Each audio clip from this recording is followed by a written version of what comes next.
yourself. How are you doing, Sorry, Progressive Potpourri? Hi, I'm doing well. Yourself? Good. Thank you very much for having me on. Sorry about that. I'm still trying to get used to the whole Discord. That's not just like DMs kind of thing. Yeah, I get you. So, Yeah. what do you Okay. want to debate about? Sorry. So I have two topics that you can pick which one. It doesn't have to be both. My first one was going back to your syllogism. I think it's rock solid. I can't pick it apart, frankly. But my question to you is the point simply to show that it's logically coherent, or is it like meant to like? Because I don't get the perception that you're trying to use this to like destroy people's like religions or shit. Sorry, I won't swear. Sorry, religions or stuff. Mm-hmm. And so, the sorry, go problem ahead. is that the argument regarding religions has been one just steeped for thousands of years. And the one concern that I've just had is that people have shaped their entire understanding of a society. They have changed the way that they vote. They have changed the way that they behave. They have changed the way that they treat their children. They have changed the way that they treat others on the basis of something that can't be empirically shown to exist. Right? Sure, I agree with that. I find that extremely problematic. And, you know, I read my Bible. I read the Quran. I read the Bhagavad Gita. I've read, various religious texts. To try to understand religion and what arguments that they are coming from. I used to be religious. I completely lost it after reading the Bible. And then I started, reading, various philosophical texts such as Aristotle's Organon. There's like general philosophy, I remember I read like Masters of Greek Thought, Aristotle, Plato, and Socrates. Sure. And there's some a little bit of a libertarianism or libertarian type thinkers that I kind of derived off of. And, I've also debated a lot of very, very religious people. Right. And so, it was so funny because they were just like, I need you to just, can you put your argument in a syllogism? They're just intentionally being obtuse, like specifically designing their argument in such a way that, that I would not be able to provide something. And you know what? I was just like, forget it. I'm going to make a syllogism that is just going to annihilate anybody who has a God argument. I'm going to make it to where there is nowhere God can hide, no hiding place whatsoever, even beyond space-time.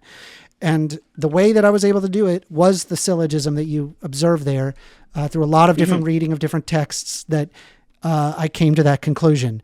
And so now my next question is like, okay, well, let's put it to the void. Can we, see if there's problems with it, right? Because I haven't heard other people make this argument. I don't think the problem is that there's a problem with it. I think it's just... I'm trying to find the right way of saying this without coming off as ignorant or stupid. And I'm not trying to say that to imply like I'm going to say something racist. I mean more in the sense of like I don't want to convey an idea that sounds muddled or nonsensical. How familiar are you with critical biblical scholars? What? Sorry, critical biblical scholars, like critical biblical scholarship. Not familiar. Go ahead. Okay, so the reason I mention this is, and I'll just super quick background on myself, not to just so you get an idea of who you're talking to.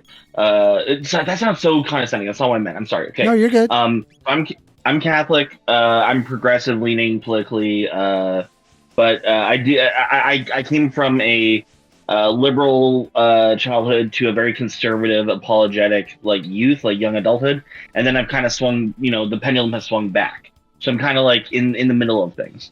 And then the reason I mention this is to open up my worldview and to get a better understanding of... some people use the term deconstruction, to like decide or trying to figure out which part of your faith is true or which, what's good, what's not. Some people end up just leaving religion altogether. Some people like me co-opt it into, different understandings than they did before. And so I mentioned the scholarship because my thought was, well, I have to look at the scholarship. What are they talking about the Bible? You know, whether like is it true? What parts are true? And what do we mean by truth, et cetera, et cetera. And with some of the scholarship, there's this one scholar who I like named Dan McClellan. He's on YouTube. I'm not sure, and that sounds terrible. But anyway, so he is a actual scholar, um, and he has this podcast called Data Over Dogma, where he talks about um, different parts of the Bible and so on, and how like they relate to the actual data of biblical scholarship and archaeology versus the dogmas of Christian apologetics, different religions, so on and so forth.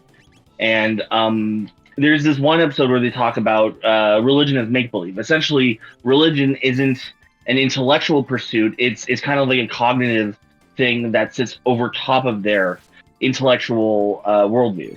Essentially, religion isn't. It's not. Yes, it can be related to the intellect, but it's inherently not an intellectual position.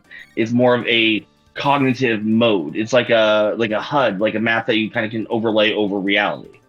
So I think the problem is, and the reason I mention this is I think that's why your argument, your syllogism, as rock solid as it is, if someone were to really think about it and use their intellect, they would probably say, yeah, this is rock solid. Maybe I should reconsider my beliefs.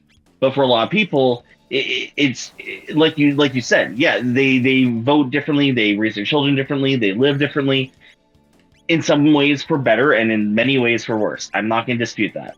But I think the problem is you're dealing with a method of cognitive development that I think does have some evolutionary traces. Like it's part of our evolutionary development.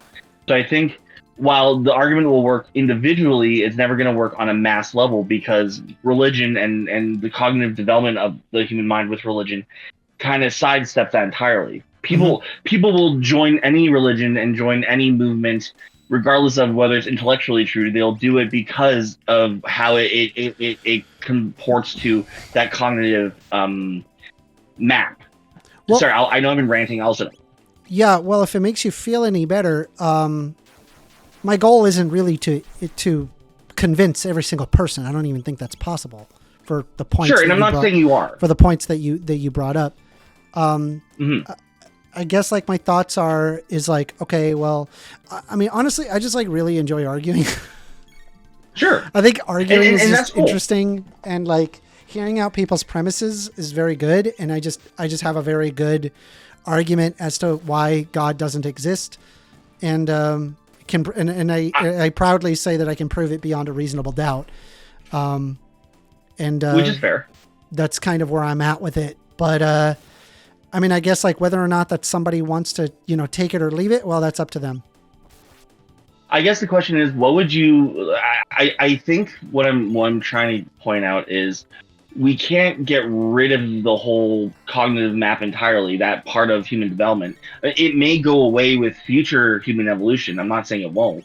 I mean, the fact is, if you look at human development in religion, for the most part, what do you think caused like a person to be religiously minded, like from an evolutionary standpoint? What do you think that is? Well, okay, so I'm not an expert, nor am I well read. So this is purely from the head. Yeah, I'm just saying like what you think it is. For sure.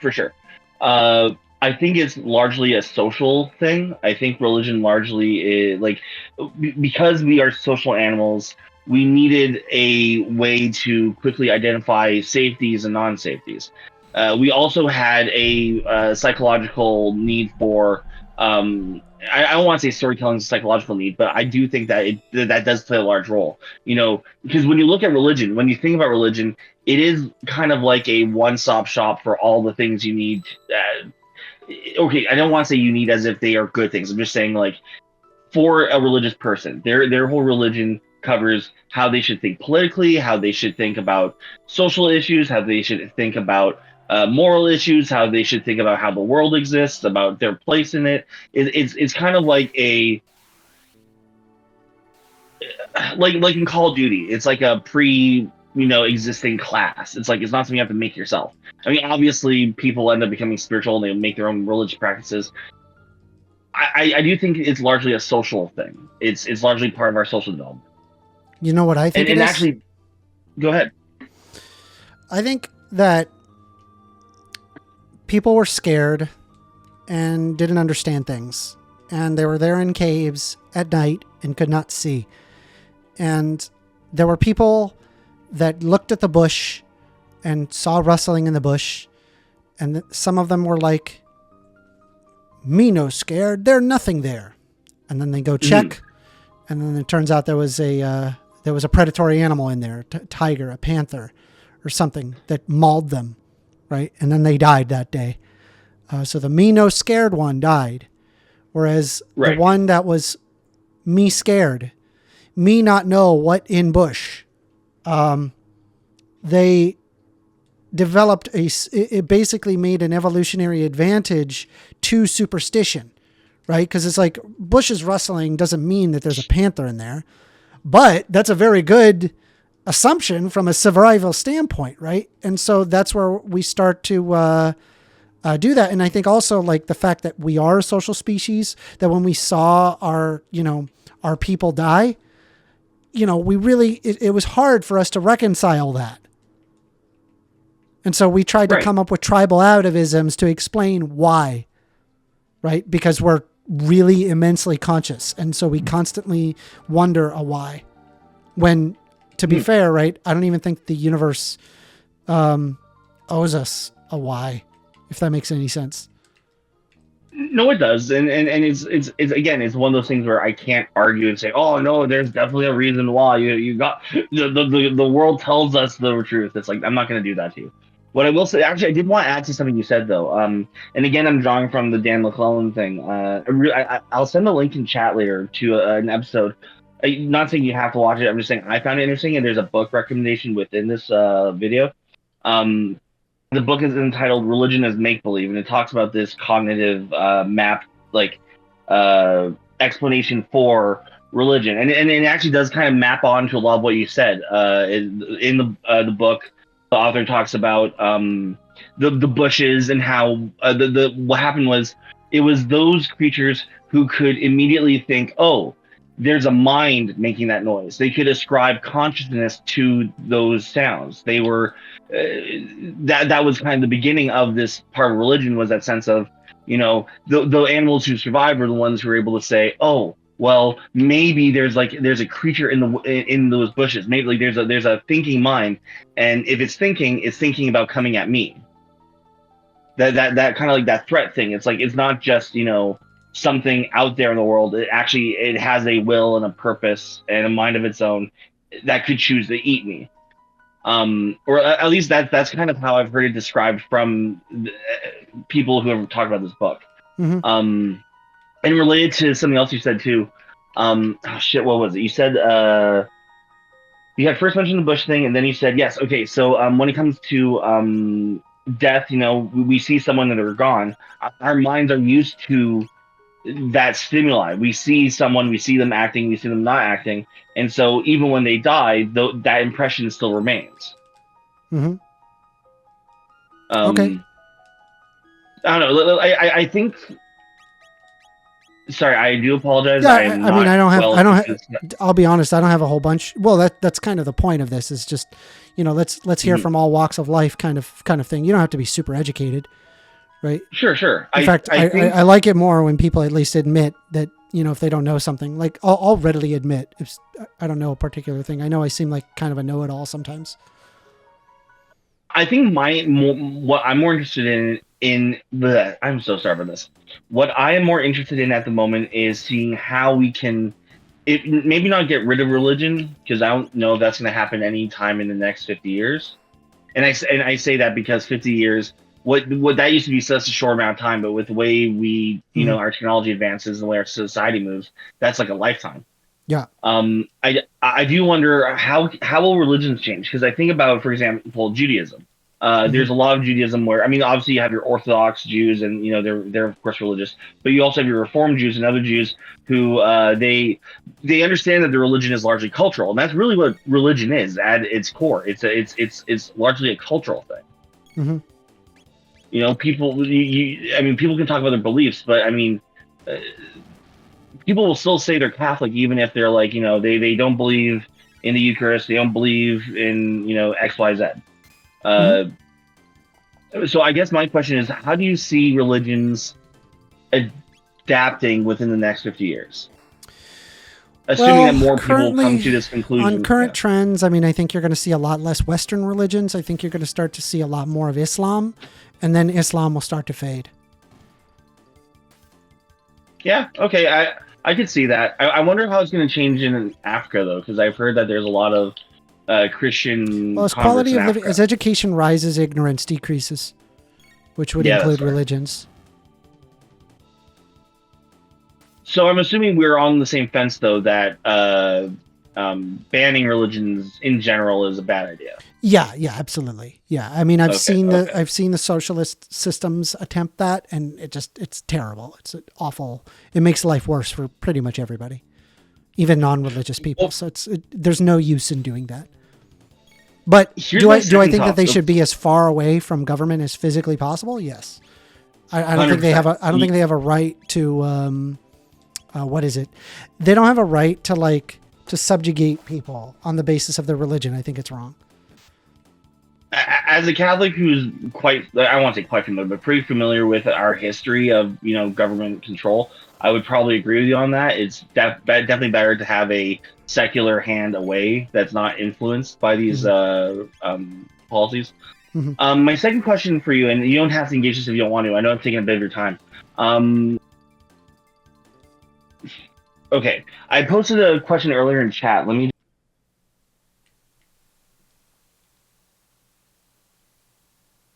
Did he just leave? All right, hold on. Let me re-invite him. Come back up. Come on up. I'm so sorry. It was an accident. Okay. I was trying Sorry. So to what were switch you to the saying? chat and I hit the wrong button. I wrote a prompt in the chat earlier today. It was a debate question in here. Mhm. I'm just trying to find it really quick. It was I'm so sorry about this. Where is You're good. it? Take your time. Uh, mm. It was something about authority and force because I was listening to the other gentleman you had on the line. I can't remember his name or pronounce it. He was the anarcho-capitalist. Anarcheosis. Yes, that's who it is. Good guy. He's very into. He was debating. He was discussing with somebody who's a lot worse faith, and a little bit of That's rubbed what I off got on from your him, and it discussion. bothered me. Yeah, no. Oh, here we go. Okay, here's what I had. I'd like to postulate what dumb word that anarchy in any form is impossible with any functioning society, and that any functioning society requires force. Yes. I think that's at least that's. It sounds like you and I are on the same page on that, but I think that would be an interesting debate because I mean, how familiar are you with like the rise of sovereign citizens in today? Yes, I'm familiar with the rise of sovereign citizens. Do you have All right. also right among the sovereign citizens there was like groups of like First Amendment auditors as well? Oh God, Yeah, like they're the worst. here's the thing, right? I can't tell you how afraid I was and how close they got to my name. What? They tried to dox you? No, so they go ahead and they say, I'm a First Amendment auditor. Oh, amender, duh. Sorry, I see And, what I, you're saying. My bad. and Yeah, I'm just that like, definitely threw me off. Sorry. I'm just like, I'm like sweating, right? Because like I've had this name for years, And now and people I'm are like, gonna think it's you're an about to get auditor, and they're gonna be ruined. like, It's about to get you'll, sullied. I'm like, you'll if never I go call to the post myself office like, again. yeah, I'll be screwed. Anyway, it's just a kind of a funny little, you know. No, definitely. No, that's no. Sorry, I don't know why I thought doxing. I didn't make the connection until you said it. No, No, you're good. absolutely. You're That, good. I was but just I think that's worried. I kind of was what would. worried that I would be called, you know, that they would call themselves First Amenders, and I'm like, please don't do it. Don't do it. I'm not as stupid as you guys. At least they went with auditor, right? Like Yeah. they connected themselves to Scientologists. They're just like, yeah, I'm a First Amendment auditor, and you know, I'm like a First Amendment You, you, auditor. you had to like hold your breath. You're like, oh I was just no. like, oh man, they're close. Oh my Oh god. fuck. Just to be associated with that, right? Like Yeah, no it would have been thanks. bad. But sorry, don't mean to take up any more of your time. I don't want to talk if I don't have anything good to contribute. You're But good, I dude. really do appreciate you having me on. Yeah. I mean, I'll try to upload as many of these videos as possible. Like, maybe should I just like All good. upload 2 videos at a time? Like, I don't know, maybe. Anyway, good talk, man. Hey, you too. I hope you have a great night.